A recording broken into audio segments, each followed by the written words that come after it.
I gave you my heart.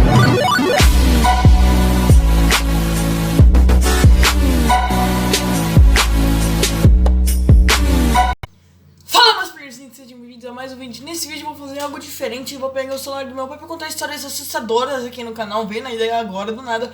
Vou falar de 5 casos... deixa eu ver aqui. 5 casos paranormais que vão deixar a gente intrigado, de acordo com o que tá aqui. Eu vou começar a ler e vou dando minha opinião, o que eu achei desse, digamos, conto. E vamos lá. O Fantasma das Viúvas é o primeiro conto, digamos assim, o primeiro caso paranormal que ocorreu. Alguns homens na Tailândia são vítimas de um fenômeno conhecido como síndrome de pesadelos de morte. Todos eles morreram enquanto dormiam e parece que os matou foram espíritos de viúvas, especialmente daqueles que tiveram uma morte violenta. O objetivo desses espíritos femininos é matar os homens e tornar as almas dos mortos seus novos maridos. Então, pelo que eu entendi no início dessa história, na Tailândia as mulheres que vão pro além matam outros homens para serem seus parceiros no mundo espiritual. Então é meio pesado. Formas violentas agregam mais isso, falando que sim, eles têm razão na Tailândia, que isso acontece. Então, cara, eu não sei. Sim, pode ser mentira ou não, tanto faz. Isso eu não acredito muito que aconteça. Mas se acontece, né, é foda, porque imagina você ir na Tailândia e você morre e vai casar com uma mulher no outro plano, no além. É estranho. E vamos voltar. Nos anos de 1990, a Tailândia viveu com medo das tais viúvas da morte. E já que esses espíritos malignos atacavam apenas homens, muitas cuecas começaram a dormir, maquiados e com unhas pintadas, na tentativa de enganar os fantasmas. Então, eles meio que faziam meio que de drag queens ou trans pra enganar as pessoas. Isso que eu entendi. Então, tipo assim, melhor fuga pro espírito que é a viúva negra, que é a viúva da morte, é você se vestir de mulher. Eu acho que isso não vai dar certo, provavelmente não. Eu não sei, mas, cara, se isso der certo é genial, mano. Vamos fugir do espírito. Vamos se vestir de mulher. Ok, vamos lá. Outra estratégia ainda mais comum do que a anterior consistia em esculpir pênis em madeira e deixar o falso membro ao lado da cabeça da possível vítima. Isso também parecia assustar a viúva fantasmagórica. Os homens de Bangtung Nenkiwook eram orgulhosos de seu pênis de madeira que chegavam a medir quase 1 metro. Precisava ter isso? Então eles meio que deixavam um pênis de madeira perto de onde eles poderiam morrer. Disfarçava, elas tinham medo, isso que eu entendi. Se vocês entenderam outra coisa, deixe no comentário. Alguns medrosos até mesmo faziam espantalhos com pênis gigante. Muito pesado isso, cara. Com alguns escritos como caçador de viúvas fantasmas. Em um vilarejo, alguns rumores diziam que as viúvas já tinham almas masculinas o suficiente e queriam começar a matar mulheres para dar uma variada. Então, alguns faziam espantalhos com jubileus, né? Vamos falar jubileus grandes pra, tipo, espantar ou mostrar que eles são homens. Então, e também falaram que tinham muitos homens mortos, então teriam que matar mais mulheres pra ter mais espíritos no plano do além. Então é meio doida essa história, meio chocante. Então vamos lá, vamos continuar. Tem uma variada de pessoas lá. Não sei porquê. A verdade sobre os mortos, autópsias realizadas nos homens que morriam dormindo revelam que a apresentação de sinais de desnutrição. Afinal, muitos deles comiam apenas arroz doce, o que causava uma grande produção de insulina e também acarretava na falta de muitos outros nutrientes. Então, desmentindo essa parte sobrenatural, é meio que por conta do arroz que eles comiam, que era só comia arroz e arroz doce. Muitos deles comiam só arroz doce, deixa eu ver. Muitos comiam arroz doce, então era o único nutriente. Isso fazia ter muita insulina no corpo, de muitos nutrientes, e eles acabaram morrendo dormindo. Então, vai pra Tailândia e fica lá, você não vai morrer por uma viúva louca lá. Se você não for adulto, talvez aconteça. E, né, fazer o quê? Ai, deixa eu me ajeitar aqui na cadeira, por quê, né? Vamos lá, cara. Ai, cacete. O monge de Pontefract. Sei lá. Olha a capa, mano. Eu não sei se vai dar pra ver, ó. Olha, mano. Olha isso, velho. Não ligue pro vidro quebrado. Em 1970, um dos maiores casos de assombração da Europa, de toda a Europa, aconteceu em Pontefract. Não sei. Na Inglaterra, o fantasma em questão ficou conhecido como Poltergeist Pontefract. Ou para os íntimos monges de Pontefract. O fantasma era, teoreticamente, a alma de um sacerdote morto no século X, 15, 16. Então tinha muito fuzuê por conta de um espírito do século XVI que era meio que um monge na Inglaterra e foi um dos casos mais repercursados na época sobre fantasmas. Perfeito, né? Top. Um dos relatos a respeito do fantasma vem da família Pritchard. Foda-se o nome. Formado por Joy e Jen. Não sei porque esses nomes me lembraram Bonnie e Clyde. E seus filhos Philip e Diane. Os quatro afirmaram que eram atormentados por um fantasma que eles começaram a chamar de Fred. De acordo com os relatos da família, Fred costumava jogar objetos, esfriar ambientes e deixar poças no chão. Além de tudo, Fred roubava sanduíches de presunto. É o Chaves espírito. Puta que pariu. Ele deixava as maçanetas das portas da casa grudentas. Eu tenho nada que falar nisso aqui. Simplesmente eles podiam estar mentindo. Eu vou nem que dar uma explicada aqui. Eles falavam que os quatro falavam que tinha coisas estranhas acontecendo na casa, como maçanetas grudentas, sanduíches de presunto sumindo, tipo o Chaves ali tá roubando ele, né? Fantasma, né? O Chaves, certeza. E isso, meu, tipo. Só que não é um relato violento como ocorre em muitos lugares, como de pessoas, né? De pessoas. Do casal Warren. Que, se eu não me engano, é o casal Warren, se eu não me engano. É um casal que teve muito relato de terror e eles foram os, digamos assim, os pioneiros dessas coisas de terror.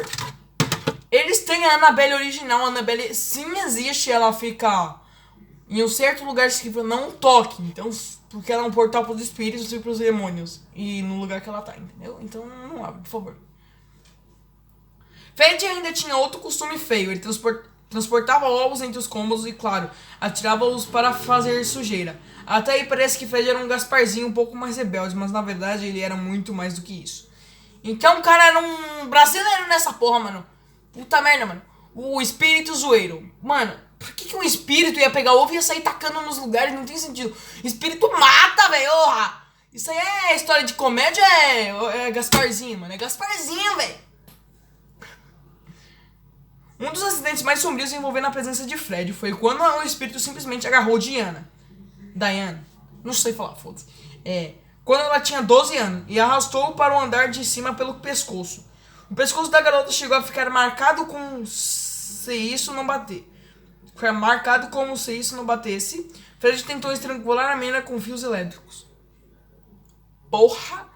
Então, a menina foi atacada e pouco antes, né, quando eu tinha 12 anos, ela foi atacada pelo Fred e... Oh, merda, agora eu tenho medo de falar.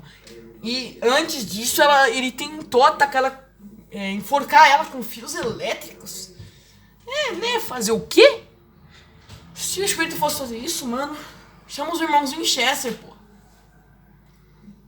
A casa foi vistoriada por policiais psíquicos.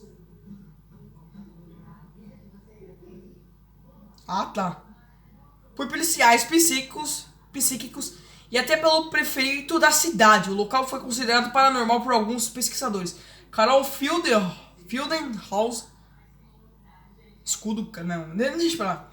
Acredita que a história é verdadeira. Afinal, ela mora na casa ao lado e afirma ver os fantasmas rodando a região de tempos em tempos. Ela explica que não viu o Fred, como conversou com ele. Ela explica que não só viu o Fred, como conversou com ele. Que de acordo com ela tem mais de 1,65 metros de altura. Caralho, eu sou maior que ele. Então, a casa foi vistoriada por polícias psíquicos e até o prefeito da cidade. E afirmaram que a casa era paranormal e a vizinha afirmou juntamente. Porque ela falou que, além de ver ele, conversava com ele. Então, digamos assim que ela seria uma médium. E o espírito, ela falou que chegava a se medir 1,65. Cara, esse espírito é baixinho, é o Gasparzinho, mano. Carol afirmou que o fantasma quer a casa vazia, do jeito que está agora. De acordo com ela, o espírito disse que se alguém se mudar para lá, essa pessoa vai acabar indo embora em até 12 meses. Caralho. Então, ele quer que ninguém more lá. E se alguém morar, essa pessoa vai morrer em 1 ano. Você tem 1 ano de vida naquela casa. Então, não vai para aquela casa. O cemitério do mal. Dá um naipe nisso aqui, mano. Focou? Se você estiver em Edimburgo, se eu não me engano é na Escócia. Na Escócia. E quiser passar um pouco de medo, visite o cemitério Greyfriars, que é famoso pelos fantasmas mal educados que eu frequento. Sim, é um cemitério por fantasmas mal criados. Fantasmas ruins, chatos pra cacete. Quer dizer, fantasmas que não tiveram uma boa educação, isso que quer dizer aqui. No local está a tumba de George Mackenzie, um advogado do século... Deixa eu entender o século aqui. 10, 5, 6, 7, do século 17. Responsável pela morte de pelo menos 18 mil pessoas. O que rendeu a ele o apelido de Mackenzie, sanguinário. Então, o cara era um advogado muito de um filho da puta que na carreira dele, pelo que eu entendi, ele fez com que 18 mil pessoas morressem. Porra, mano, isso aí deve ter um inferno do lado do diabo, velho. Em 1999, um mendigo quebrou o túmulo de Mackenzie na tentativa de encontrar um lugar para se esconder do frio.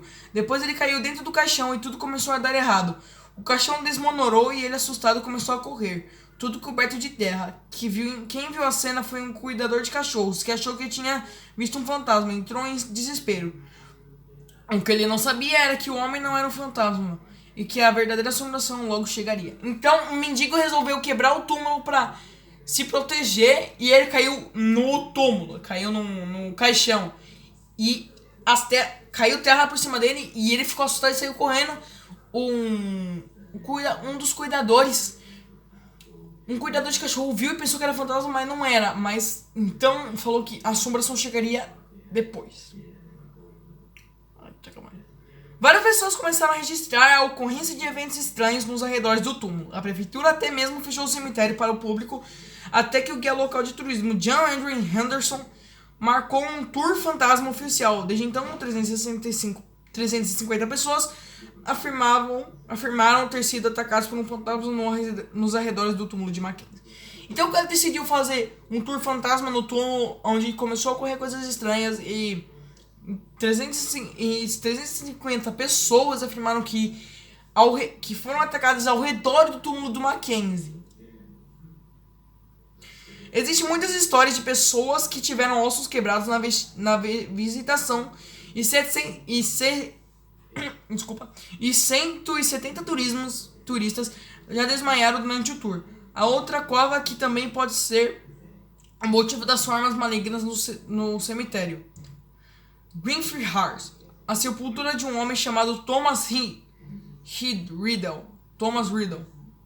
Nome parecido com o original de Lord Voldemort.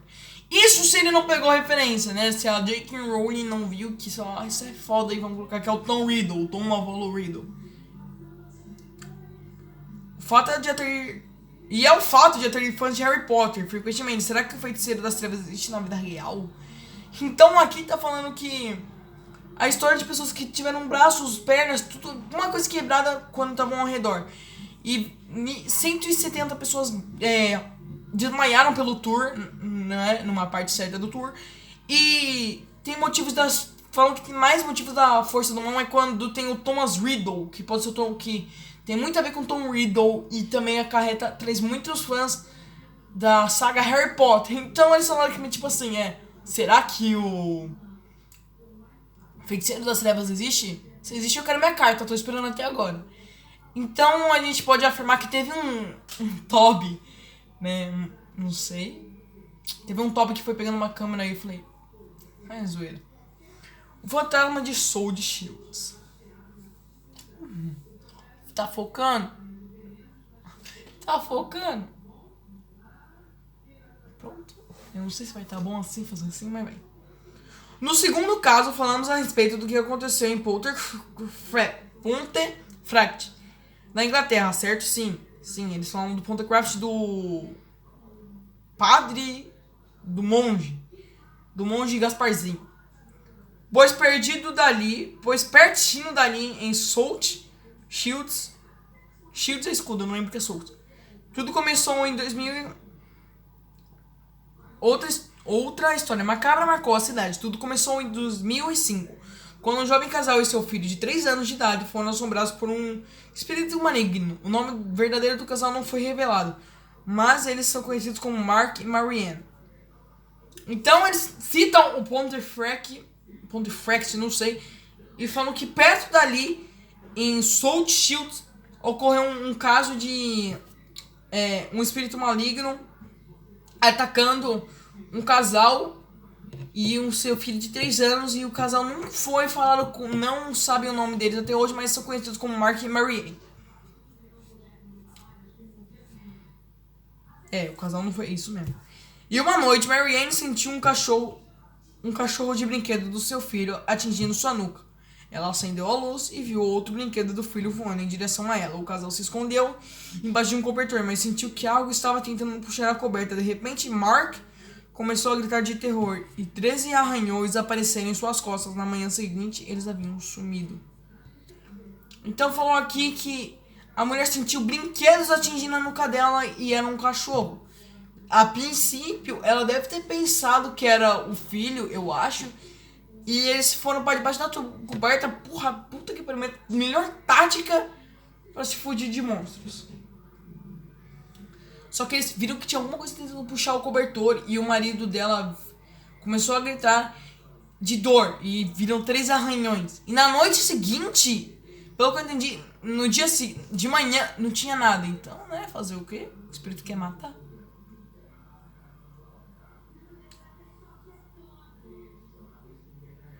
O fantasma demonstrou grande interesse em atacar os moradores da casa com os brinquedos do filho do casal. Itens como um cavalo de madeira, um coelho de pelúcia foram alvos do espírito transtornado, que chegou a cortar as patinhas do coelho. Espero que seja de pelúcia.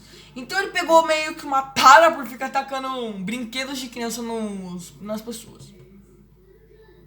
Além disso, o fantasma deixou mensagens no quadro de escrever do garoto com ameaças como: "Você está morto". A família pediu ajuda aos pesquisadores paranormais Mike Holloway e Terry Hitson. Os dois afirmaram que o fantasma era real e inclusive escreveram um livro sobre o assunto. Tem um livro sobre o assunto, eu não sei qual livro é, mas... E ele falava que as pessoas iam morrer. Ai, meu caralho. O assassino de cachorros. Tá focando aí? Vocês estão conseguindo ver? Nossa, eu não quero ler essa porra. Uma família da cidade inglesa de Coventry virou um assunto de jornal quando postou o vídeo que você vai ver abaixo. Eu não vou ver.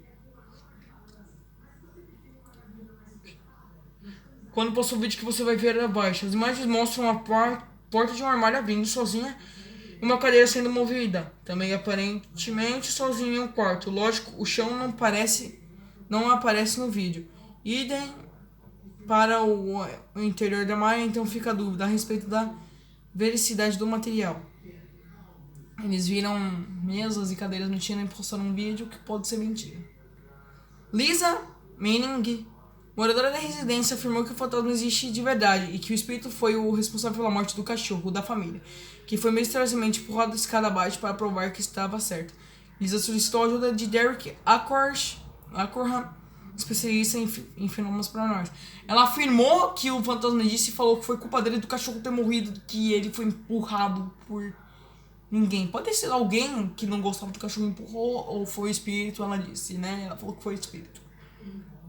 O especialista afirmou que um espírito furioso chamado Jim estava por trás das coisas que aconteciam na casa. Agora fez um ritual e mandou o espírito embora. O que eles afirmam ter acontecido de verdade e rapidamente. Será? Então ela falou que isso foi verdade, foi rápido. Então vamos ver o vídeo. Eu vou até, né, abrir a porra da porta, que eu tô com medinho.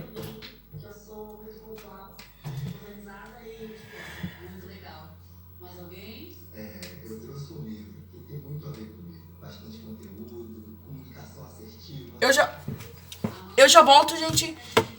Se eu conseguir mesclar esse vídeo com outro que eu vou fazer, rápido. E eu não vou fazer vídeo de gameplay. Eu vou falar mais tarde mais de histórias paranormais e eu já